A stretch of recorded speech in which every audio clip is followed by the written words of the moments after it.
عوام کے اندر یہ بات مشہور ہے کہ شمال کی جانب پاؤں نہیں پھیلانا چاہیے۔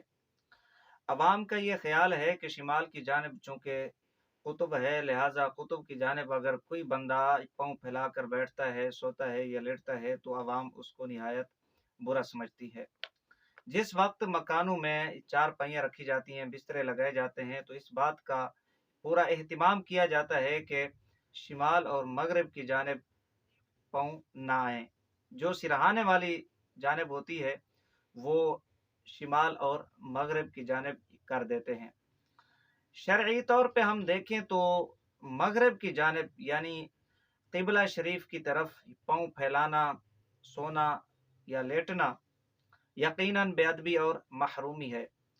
قبلہ کی جانب کے علاوہ باقی جتنی سمتیں ہیں ان کی طرف انسان پاؤں پھیلا کر بیٹھ بھی سکتا ہے، سو بھی سکتا ہے۔ امام اہل سنت رحمۃ اللہ تعالی علیہ ملفوظ حصہ دوم صفحہ نمبر 57 ارشاد فرماتے ہیں کہ یہ مسئلہ جو حلا میں بہت مشہور ہے، یعنی جہل عوام کے اندر یہ مسئلہ بہت مشہور ہے۔ قطب عوام میں ایک ستارے کا نام ہے، تو تارے تو چاروں طرف ہیں، کسی طرف پیر نہ کرے۔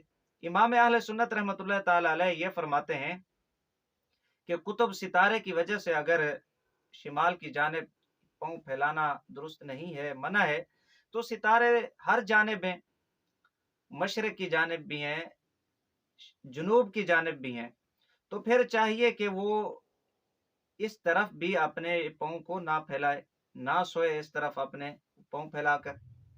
تو جب مشرق اور جنوب کی جانب پاؤں پھیلانا منع نہیں ہے باوجود ستارے ہونے کے، تو امام اہل سنت رحمۃ اللہ علیہ فرماتے ہیں پھر شمال کی جانب بھی منع نہیں ہونا چاہیے۔ یہ جہل عوام کا خیال اور نظریہ ہے۔